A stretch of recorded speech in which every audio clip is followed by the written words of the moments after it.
लड़ते लड़ते लड़ते लड़ते आज इतना नीचे हो गए। बहुत सारे लोग हैं कि कहते हैं यार आप बिजली पासी की बात करते हो, मतलब महाराजा बिजली पासी, महाराजा सुहेल देव पासी की बात करते हैं, महाराजा लाखन पासी की बात करते हैं। तो आप ये बताइए कि आपके लोग जो गांव में रहते हैं इतने गरीब कैसे हैं? उनके तन पे कपड़ा क्यों नहीं है? उनका रहन सहन खान पान के देख के लगता नहीं है कि आप राजा हैं?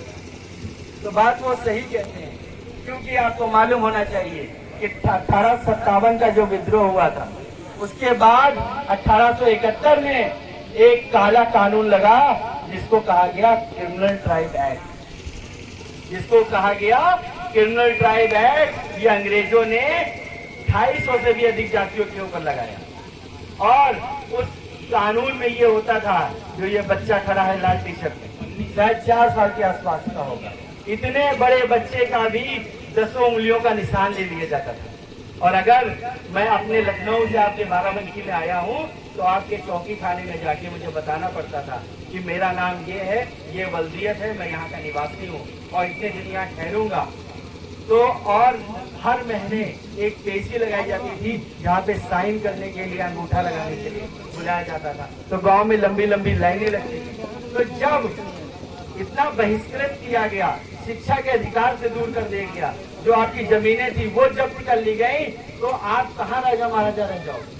अभी कुछ दिन पहले कोरोना आया था ना, कोरोना में क्या हुआ? जो लोग 4 पहिया से चलते थे, मैंने उनको देखा वो स्प्लेंडर स्कूटी पे आ गए, क्योंकि पैसों के आने का पूरा प्रयोजन बंद हो गया था। तो जो 81 साल जिनके ऊपर कोरोना लग गया हो, तो वो कहाँ से राजा महाराजा बनेंगे? तो कोई अगर पूछे तो बता देना। और बहुत लोग कहते हैं कि पासी नीच जात इसलिए है क्योंकि सुअर पाला है। पासी नीच जात इसलिए है कि सुअर पाला है। तो मैं उनको बता दूं कि भगवान विष्णु को मैं भी मानता हूं।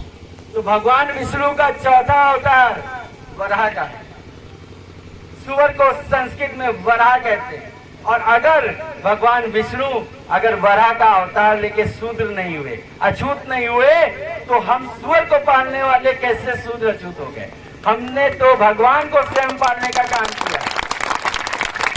तार्किक बनिए भाई। और एक बात भी कही गई है, जो ना खाए सूरा वो हिंदू नहीं पूरा। अभी मेरे यहाँ लुलु मॉल खुला हुआ है, मुसलमान का है, बहुत बड़ा मॉल है, न जाने कितने बीघे पना है, कबूतर, तीतर, बकरी, मुर्गा, न जाने किससे इसका मांस बिकेगा, लेकिन वहां सुअर का मांस नहीं बिकेगा। तुम मुसलमान, तुम्हारा बहुत अच्छा दोस्त हो, उसको कह दे सुअर का मांस खा लो, वो नहीं खाएगा, उसके यहाँ उसको नापाक समझा जाता है। तो आज जो औरतें अपने पैरों में माहौल लगाती हैं, हाथों पे मेहंदी लगाती हैं, पहले सुअर के बच्चे को काट करके यही माहौल खून से लगाया जाता था। क्योंकि जब मुगल यहाँ पे थे, जब मुस्लिम पीरियड के शासन यहाँ पे था, तो शादी के पहले दिन वो जबरदस्ती हमारी बहन बेटियों को लेके जाया करते थे। तो हमारे लोगों ने दिमाग लगाया और सुअर को पाला और सुअर को काट करके उसके पूरे शरीर पे रंग देते थे। तो जब आते थे तो वो कहते थे अरे ये तो अछूत हो गई, तौबा तौबा करके निकल लेते थे। तो इस तरह से हमने अपनी बहन बेटी को बचाया। इसीलिए आज भी हमारी औरतें माहौल लगाती हैं। कोई भी पूजा पाठ होगी, सबसे पहले बैठ के वो रंग लगाती है एक दूसरे को, जितनी भी है सब लोग रंग लगाते हैं। और शादी होने के बाद अब तो शायद वो चौकोर वाला सिस्टम बनता है, पहले हाथ का थप्पा लगाया जाता है। अगर मैं गलत बोल रहा हूँ तो बोलो, सही बोल रहा हूँ ना? ठीक है, सारी मत बोलो। और ये चीजें हैं, लोग आपको कहेंगे आप नीच हो, तो उनसे बोल दो कि जब भगवान विष्णु नहीं नीच हुए तो मैं कैसे नीच हो गया? मैं तो तुमसे भी ऊंच हो गया, क्योंकि मैंने तो साक्षात विष्णु जी को अपने घर में पालने का काम किया। तुम्हें तो मेरे पैर छूने चाहिए। उसको बता देना जो अगली बात क्या है।